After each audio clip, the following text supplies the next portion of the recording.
Hello everyone.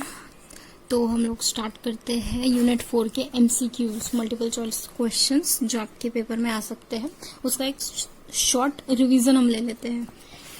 सबसे पहले unit 4 जो है वो स्टार्ट होता है अर्थमेटिक फंक्शन से। अब ये अर्थमेटिक फंक्शन क्या होता है? अर्थमेटिक फंक्शन वो फंक्शन होता है जिसका डोमेन जो है वो पॉजिटिव इंटीजर्स का सेट हो। पॉजिटिव इंटीजर्स का सेट हो यानी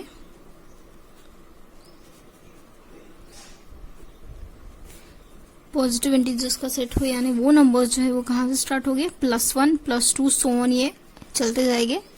ये जो है वो पॉजिटिव इंटीजर्स का सेट है। तो ये सारे एलिमेंट्स जो है वो इसमें होना चाहिए। तब यहाँ से जो फंक्शन आएगा, जो भी वैल्यूज हम लेंगे वो हमको क्या देगा? अर्थमेटिक फंक्शन देगा। दैट मीन्स कि सारे एलिमेंट जो है वो अर्थमेटिक फंक्शंस के वो कैसे होंगे? पॉजिटिव इंटीजर्स होंगे। ठीक है, दैट मीन्स कि अर्थमेटिक फंक्शन का डोमेन जो है वो क्या होगा? पॉजिटिव इंटीजर्स का सेट होगा। ठीक है, अब यहाँ पे जो कोडोमेन है वो कोडोमेन में वैल्यूज जो है वो कैसी होगी ये हमें नहीं पता। ठीक है, वो जो कोडोमेन की वैल्यूज जो है वो पॉजिटिव भी हो सकती है, नेगेटिव भी हो सकती है, कैसे भी हो सकती है, depending upon the function it was chosen. ठीक है, पर अर्थमेटिक फंक्शन की मेन कंडीशन क्या है? मेन कंडीशन ये है कि जो उसका डोमेन होगा वो क्या होगा? पॉजिटिव इंटीजर्स का सेट होगा। तो ऐसे फंक्शन जिसका डोमेन पॉजिटिव इंटीजर्स का सेट है उसे हम क्या कहते हैं? अर्थमेटिक फंक्शन कहते हैं। और अर्थमेटिक फंक्शन जो है अगर वो मल्टीप्लिकेटिव कब कहलाता है? अर्थमेटिक फंक्शन जो है वो मल्टीप्लिकेटिव कब कहलाता है? जब वो एक कंडीशन सेटिस्फाई करता है। जैसे अगर हम लोगों ने दो एलिमेंट का प्रोडक्ट लिया है m.n, उस पे फंक्शन अगर हमने अप्लाई किया है तो वो वैल्यू जो है वो हमको f(m.f)(n) अगर ये रिजल्ट हमें मिल रहा है तो ये फंक्शन जो है वो क्या कहलाएगा? कंप्लीटली मल्टीप्लिकेटिव फंक्शन कहलाएगा। ठीक है, यानी जो भी एलिमेंट हम ले रहे हैं प्रोडक्ट में वो क्या हो रहे हैं? बाइफर्केट हो रहे हैं, तो वो मल्टीप्लिकेटिव कहलाता है। मल्टीप्लिकेटिव फंक्शन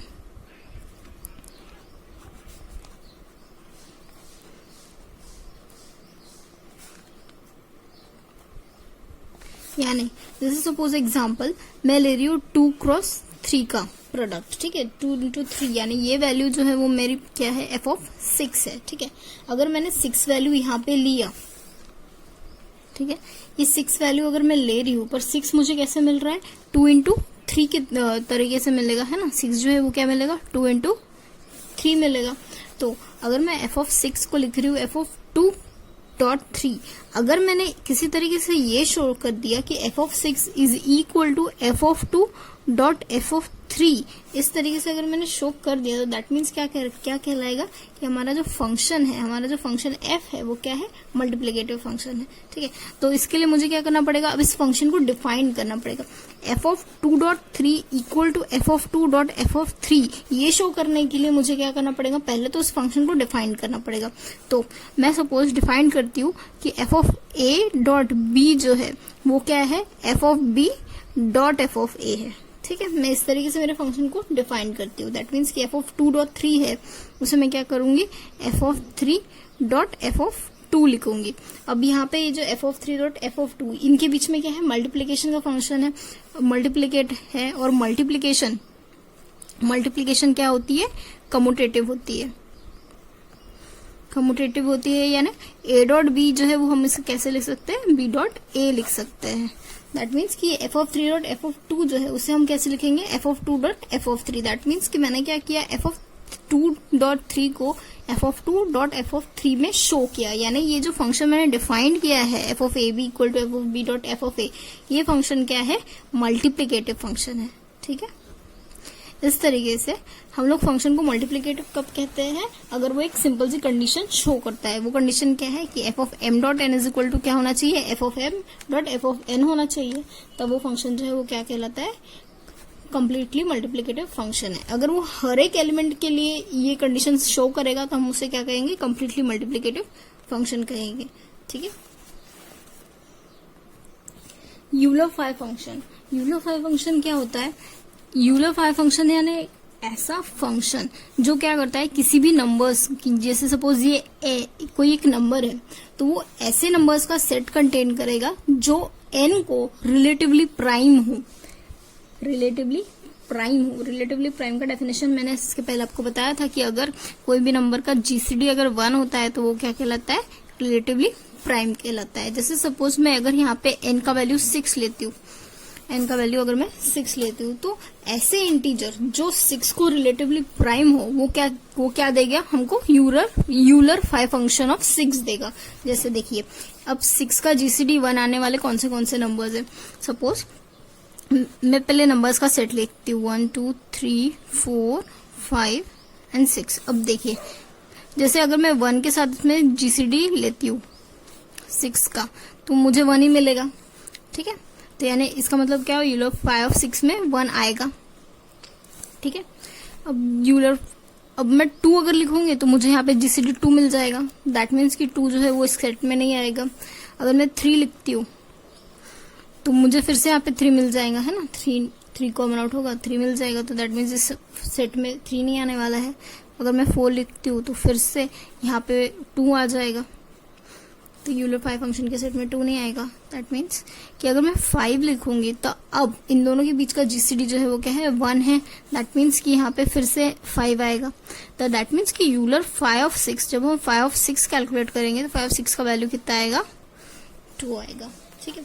यानी ऐसे नंबर जो हमको हमारे n के साथ जीसीडी 1 देते हैं, वो जो है हमको क्या मिलता है, 5 ऑफ n मिलता है उससे, ठीक है। यानी यूलर फाइव फंक्शन क्या है, एक ऐसे नंबर्स का सेट है जो कि हमें क्या देता है, ऐसे collection of those numbers which are relatively prime to our number n, ठीक है। तो यहाँ पे 2 नंबर जो है वो रिलेटिवली प्राइम टू 6 थे, इसलिए यहाँ पे क्या आएगा, यूलर फाइव फंक्शन ऑफ 6 में वैल्यू 2 आएगी। वो जो फंक्शन हमारा फाइ था उसे हम क्या कहते हैं, इंडिकेटर भी कहते हैं और टोटेंट भी कहते हैं, ठीक है। एक रिजल्ट है कि जैसे सपोज अगर मैं यहाँ पे मुझे 5 ऑफ 5 निकालना है, सपोज 5 ऑफ 5 निकालना है, तो यानी मुझे ऐसे नंबर्स का सेट निकालना है जो रिलेटिवली प्राइम हो, किससे, 5 से। जैसे 1 जो है वो 5 से प्राइम रहेगा, है ना, जीसीडी ऑफ 5 एंड 1 इज 1। 2 जो है वो जीसीडी ऑफ 5 एंड 2 इज 1 आएगा, ठीक है। 3 जो है वो जीसीडी ऑफ 5 एंड 3 इज 1 आएगा। फिर से 4 भी हम लेंगे तो भी जीसीडी इन दोनों के बीच का 1 ही आएगा। दैट मीन्स कि 5 ऑफ 5 जो है वो मुझे यहाँ पे कितना मिला है, मुझे यहाँ पे 4 नंबर्स मिले, यानी यहाँ पे 5 5 इज इक्वल टू 4। अब यहाँ पे जो मेरा 5 है वो क्या है, प्राइम नंबर है। इसका मतलब क्या हुआ कि अगर मैं 5 ऑफ p निकालती हूँ तो वैल्यू क्या मिलती है मुझे, p माइनस 1 मिलती है। ये 4 जो है वो क्या है, 5 से 1 कम है ना, यानी 5 ऑफ p जब भी हम लेंगे तो वैल्यू हमें क्या मिलेगी, p माइनस 1 मिलेगी। एक और रिजल्ट है कि अगर हम लोगों ने pk लिया तो यानी वो वैल्यू हमें देती है pk minus p of k minus 1। यानी सपोज अगर आप 5 टू द पावर 3 लेते हो तो ये इसका 5 टू द पावर 3 जो है वो वैल्यू क्या आएगी, 5 to the power 3 minus 5 to the power 2। इससे आप सॉल्व करोगे तो आपको वो नंबर जो है वो क्या मिल जाएगा, 5 टू द पावर 3 का वैल्यू मिल जाएगा, ठीक है। ये भी एक रिजल्ट है आपके पास।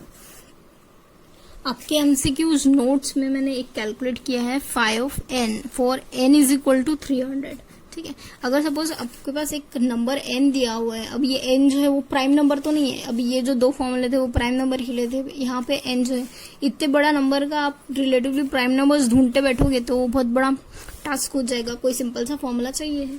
तो अगर हमारे पास ऐसे कोई बड़े नंबर्स आते हैं तो इनका अगर हमको यूलर फाइव फंक्शन निकालना है, यूलर फाइव फंक्शन ऑफ 300, तो इसे सॉल्व करने के लिए एक सिंपल सा फॉर्मूला दिया हुआ है कि 5 ऑफ n जो है वो क्या रहेगा, n into 1 minus p1 1 minus p2 so on 1 minus pm, ठीक है। ये pm क्या है, देखो हमने इसके पहले पढ़ा था प्राइम नंबर्स में कि कोई भी नंबर जो है उसे हम कैसे एक्सप्रेस कर सकते हैं in terms of their prime, power of primes, है ना। कोई भी नंबर को हम कैसे एक्सप्रेस कर सकते हैं in terms of their prime, power of prime. That means कि अगर यहाँ पे ये जो 300 है इसे हमें एक्सप्रेस करना है तो हम कैसे एक्सप्रेस करेंगे, है ना। तो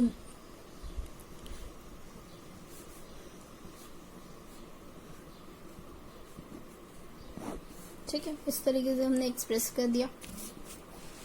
तो दैट मीन्स कि यहाँ पे हमको क्या मिला, 2 के पावर में 2 मिला है, 5 के पावर में 2 मिला है, 3 के पावर में 1 मिला। इस तरीके से हम लोगों ने इस नंबर को एक्सप्रेस कर दिया। 300 को हमने कैसे एक्सप्रेस किया, 2 स्क्वायर 5 स्क्वायर और 3 टू द पावर 1।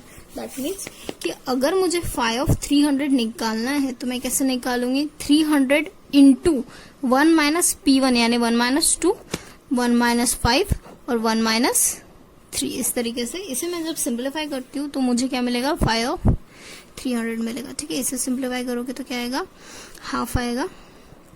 इसे सिंप्लीफाई करोगे तो 4/5 आएगा, 2/3 आएगा।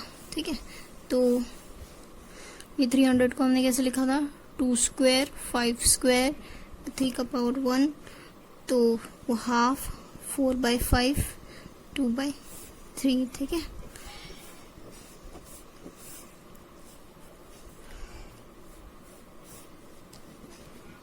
इस तरीके से हमारा 5 ऑफ 300 जो है वो क्या आता है, 80 आता है। एक और रिजल्ट है कि अगर हम लोग 5 ऑफ n निकालते हैं कोई भी ऐसे इंटीजर के लिए जो कि ग्रेटर देन 2 है, तो वैल्यू हमको हमेशा क्या मिलेगी, यहाँ पे जो वैल्यू मिलने वाली है वो हमेशा हमको क्या मिलेगी, इवन इंटीजर मिलेगी। ठीक है, इसलिए यहाँ पे लिखा है 5 of n for n greater than 2 is an even integer. ये वाला वैल्यू, ये वाला स्टेटमेंट जो है वो मैंने आपको आपके MCQ नोट्स में दिया हुआ है। ठीक है, तो एक और रिजल्ट जो था आपका वो था समेशन d और n, 5 of d is equal to n। ये रिजल्ट आपको लिखा है आपके MCQ नोट्स में।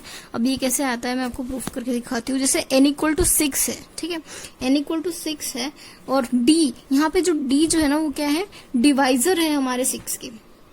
तो d को कौन कौन डिवाइड करता है, d को डिवाइड करता है 1, 2 डिवाइड करता है, 3 डिवाइड करता है और खुद 6 भी 6 को डिवाइड करता है। दैट मीन्स यहाँ पे ये क्या कह रहा है, समेशन d और n 5 ऑफ d। तो ये जो समेशन है वो कैसे रन करेगा, इस समेशन को आप एक्सप्रेस करोगे तो यानी दैट मीन्स कि वो क्या कह रहा है कि यहाँ पे पहले आपको 5 ऑफ 1 लेना है ना, आपको 5 ऑफ n यानी ये d ऐसे डिवाइसेस जो n को डिवाइड करते हैं। तो कौन से डिवाइसेस है, ये वाले डिवाइसेस है। दैट मीन्स यहाँ पे आपको 5 ऑफ 1 लेना है, 5 ऑफ 2 लेना है, 5 ऑफ 3 लेना है और 5 ऑफ 6 लेना है। तो जब आप इनको कैलकुलेट करोगे तो वो वैल्यू 6 आएंगी। आपको बता देखो 5 ऑफ 1 जो है वो 1 होता है, 5 ऑफ 2 जो है वो आप कैलकुलेट करके देखना, 5 ऑफ 2 भी जो है वो क्या होता है, 1 ही होता है। 5 ऑफ 3 जो है, 5 ऑफ 3 जब आप कैलकुलेट करके देखोगे तो आपको क्या दिखेगा कि 5 ऑफ 3 p माइनस 1 है ना, तो 2 हो जाएगा। 5 ऑफ p जो है वो p माइनस 1 होता है। ठीक है, जब आप 5 6 कैलकुलेट करोगे, 5 6 कैलकुलेट करोगे तो वो 2 आएगा। दैट मीन्स कि आप जब इनका सम कर रहे हो तो आपको 6 मिल रहा है और यहाँ पे आपने n इक्वल टू 6 लिया था यानी ये n मिल रहा है। यानी इस तरीके से अगर आपने डिवाइजर, अगर n कोई नंबर लिया है और उसके डिवाइजर्स लिए हुए हैं और उन सारे डिवाइजर्स का आपने सम फंक्शन किया है, 5 का सम किया है, तो आपको वही ओरिजिनल नंबर मिलता है। इस तरीके से ये प्रूफ आपको, ये जो स्टेटमेंट है वो आपको यही कहने की कोशिश कर रहा है। ठीक है, ये एक एग्जाम्पल था n इक्वल टू 6 के लिए। Reduce residue system modulo n। ठीक है, ये reduce residue system modulo n क्या है, रिड्यूस्ड यानी अगर हमारे पास कोई एक बड़ा सा सेट हो, उस सेट में से हमको पूरे एलिमेंट नहीं लेना है, जितने एलिमेंट कम हो सकते हैं बड़े से सेट को छोटे से सेट में कन्वर्ट करना है, यानी उसको कम करना है सबसे पहले। और रेसिड्यू सिस्टम मॉडलो n यानी वो जो है एक छोटा सा सेट, वो कंप्लीट सेट बनाना चाहिए। ठीक है, जैसे अगर हम लोगों ने कोई एक सेट लिया तो उस सेट में एलिमेंट जो है वो रिपीट नहीं होना चाहिए, सारे एलिमेंट जो है वो डिफरेंट होना चाहिए। ठीक है, तब वो reduce residue system modulo n बनाएगा। ठीक है, यानी जैसे सपोज अगर हम लोगों ने कोई एक सेट लिया तो उस सेट के एलिमेंट्स इस तरीके से होंगे कि वो एलिमेंट्स जो है वो हमारे सेट को तो बिलोंग करेंगे, और जो बाकी एलिमेंट है हमारे सेट के उन सब से उनका जीसीडी जो है वो क्या आना चाहिए, 1 आना चाहिए। और साथ ही साथ अगर हम कोई दो एलिमेंट ले रहे हैं उस सेट के, तो वो दोनों एलिमेंट जो है वो इक्वल नहीं होना चाहिए, x is not equal to y, तभी तो वो reduced residue system modulo n होगा ना। रिड्यूस यानी कम नंबर ऑफ एलिमेंट आएंगे ना उसमें। जैसे सपोज अगर मैंने यहाँ पे एक सेट लिया 2 to the power 1, 2 to the power 2, 2 to the power 3, ठीक है। पर अगर मैं यहाँ पे 2 to the power 2 फिर से लूंगी तो उसका कोई मीनिंग नहीं रहेगा। तो यानी और कोई दूसरा एलिमेंट जो आता है वो इसी सेट में आएगा, इसलिए मुझे ऐसे ही एलिमेंट लेने हैं जो कम हो, ठीक है, और इसी के बीच में हो। जैसे एक एग्जांपल ले लेते हैं, एग्जांपल में लेती हूँ मॉडुलो 5 का, ठीक है। मॉडुलो 5 का अगर मैं एलिमेंट लेती हूँ तो मॉडुलो 5 का अगर मैं सेट लेती हूँ तो इसमें एलिमेंट जो है वो क्या आएगा, 0 1 2 3 4 आएगा, ठीक है। पर अगर मैं यहाँ पे 5 एलिमेंट लेने की कोशिश करूंगी तो 5 एलिमेंट जो है वो 5 का 5 से अगर आप डिवाइड करोगे तो यहाँ पे रिमाइंडर 0 मिल जाएगा, रिमाइंडर 0 मिल जाएगा यानी 0 के ही क्लास में आएगा, इसलिए 5 जो है वो इस सेट में नहीं आएगा। दैट मीन्स कि रिड्यूस्ड रेसिड्यू सिस्टम मॉडुलो 5 जो है उसमें कितने एलिमेंट आएंगे, 5 ही एलिमेंट आएंगे, और वो 5 एलिमेंट कौन से रहेंगे, 0 1 2 3 4, ठीक है, इतने ही एलिमेंट आएंगे। ये जो है वो क्या है, हमारा रिड्यूस्ड रेसिड्यू सिस्टम मॉडुलो 5 है।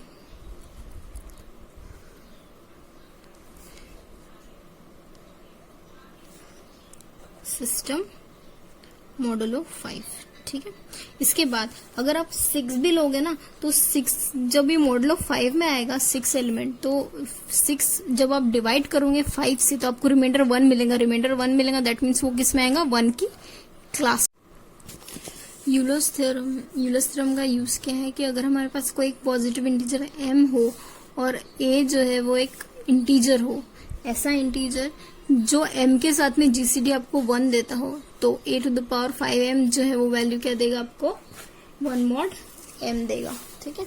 ये आपको रिमेम्बर करना है कि अगर कोई वैल्यू जो है GCD 1 देती है तो आपको ये थ्योरम जो है वो अप्लाई करना है, ठीक है।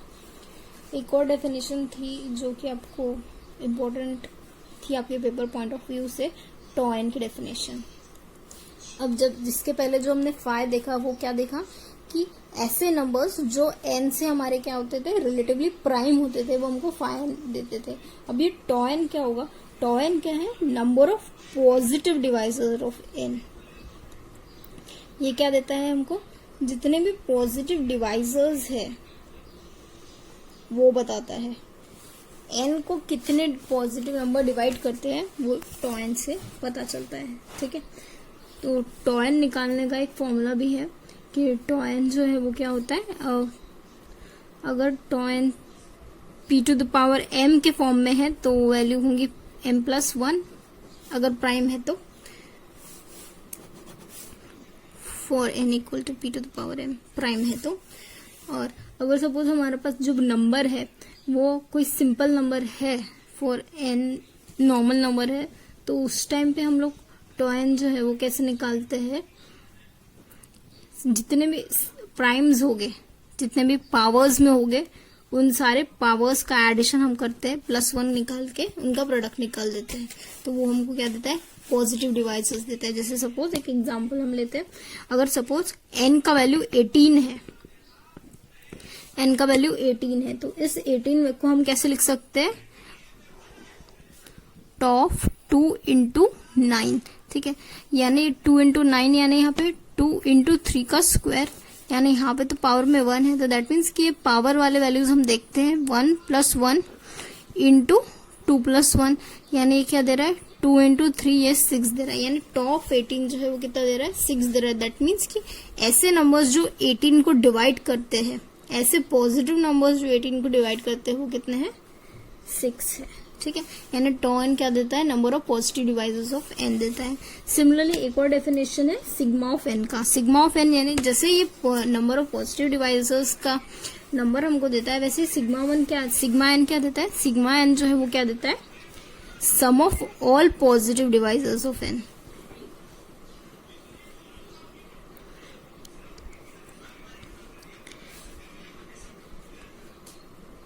यानी अगर हम लोगों ने 18 लिया तो इसके जितने भी पॉजिटिव डिवाइसेस होंगे उनका सम हमें यहाँ पे मिलेगा, ठीक है। जैसे सपोज मैं सिग्मा ऑफ 18 कैलकुलेट करती हूँ, सिग्मा ऑफ 18 कैसे कैलकुलेट करेंगे, सिग्मा ऑफ 18 कैलकुलेट करने के लिए हमारे पास एक फॉर्मूला है, sigma of n is equal to, अगर प्राइम है तो P1 A1 plus 1 minus 1 upon P1 minus 1, ठीक है। इस तरीके से ये फॉर्मूला है, सोन चलते जाता है। अब के पास जितने भी प्राइम है उन पे ये फॉर्मूला लगेगा, ठीक है। अब ये जो 18 है इसे हम कैसे लिखेंगे, 2 इंटू 3 का स्क्वायर, ठीक है। तो दैट मीन्स कि यहाँ पे कितने प्राइम है, 2 प्राइम है, तो यानी ये वैल्यू क्या होगी, 2 1 प्लस 1 माइनस 1 अपॉन 2 माइनस 1, ठीक है। ये फॉर्मूला देख के लगाइए, ठीक है। अब ये दूसरे इस पे लगेगा 3 2 प्लस 1 माइनस 1 अपॉन 3 माइनस 1, ठीक है। इस तरीके से फॉर्मूला अप्लाई होगा। 2 स्क्वायर माइनस 1, 2 माइनस 1 यानी 1, 3 माइनस 1 और ये 2, ठीक है। 4 माइनस 1 यानी कितना हो गया 3, और ये 27 26 बाई 2, 2 इंटू 13,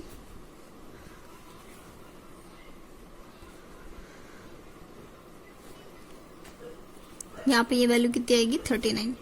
इस तरीके से हमारे पास जो है वो टॉ की वैल्यू और सिग्मा की वैल्यू आती है, ठीक है। तो यानी इस तरीके से टॉ एन जो है वो क्या देता है हमको, पॉजिटिव डिवाइजर्स देता है, और सिग्मा एन क्या देता है हमको, सम ऑफ ऑल पॉजिटिव डिवाइजर्स देता है, ठीक है।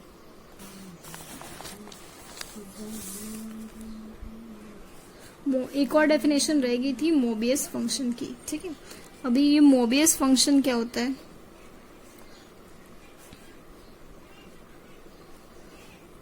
मोबियस म्यू फंक्शन, ठीक है। मोबियस म्यू फंक्शन एक पर्टिकुलर तरीके से डिफाइंड किया हुआ है, ठीक है। अगर सपोज आपके पास कोई एक वैल्यू n है, ठीक है, वो एक वैल्यू n है, अब ये मोबियस म्यू फंक्शन उसका वैल्यू 1 कब देगा, जब हमारे पास वो नंबर जो है वो, जब वो नंबर जो है वो 1 रहेगा तब।